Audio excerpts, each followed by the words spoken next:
بسم اللہ الرحمن الرحیم۔ السلام علیکم پیارے دوستو، لوگ مہنگے سے مہنگا علاج کراتے ہیں گردے کی پتھری اور پتے کی پتھری کو نکالنے کے لیے آپریشنز کراتے ہیں، کئی گنا زیادہ پیسہ اس پہ خرچ کر دیتے ہیں۔ پیارے دوستو، میں آپ کو اس ویڈیو میں گردے کی پتھری اور پتے کی پتھری کو ایک وظیفے کے ذریعے ختم کرنے کا آسان علاج بتانے جا رہا ہوں۔ آسان وظیفہ سمجھ لیں۔ ویڈیو میں آگے جانے سے پہلے آپ اسلامی دنیا کو سبسکرائب کریں، ویڈیو کو لائک کر کے ساتھ میں بیل آئیکن پر ضرور کلک کریں۔ پیارے دوستو، گردے میں پتھری ایک دردناک بیماری بھی کہہ سکتے ہیں اور عمل بھی ہے۔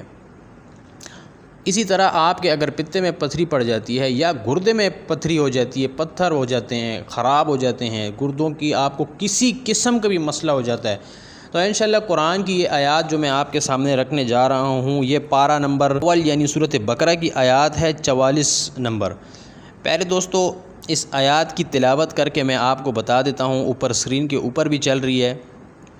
بسم اللہ الرحمن الرحیم وَإِنَّ مِنَ الْحِجَارَةِ لَمَا يَتَفَجَّرُ مِنْهُ الْأَنْهَارُ وَإِنَّ مِنْهَا لَمَا يَشَّقَّقُ فَيَخْرُجُ مِنْهُ الْمَاءُ وَإِنَّ مِنْهَا لَمَا يَهْبِطُ مِنْ خَشْيَةِ اللَّهِ وَمَا اللَّهُ بِغَافِلٍ عَمَّا تَعْمَلُونَ صدق اللہ العظیم۔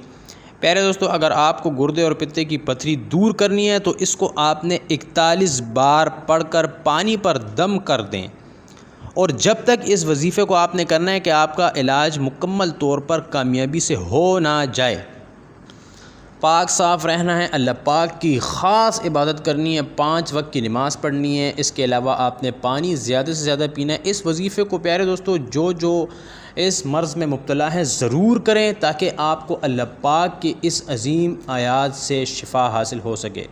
انشاءاللہ ملتے ہیں اگلی اور اچھی ویڈیو میں، جب تک کے لیے مجھے اجازت دیجیے گا۔ اللہ حافظ۔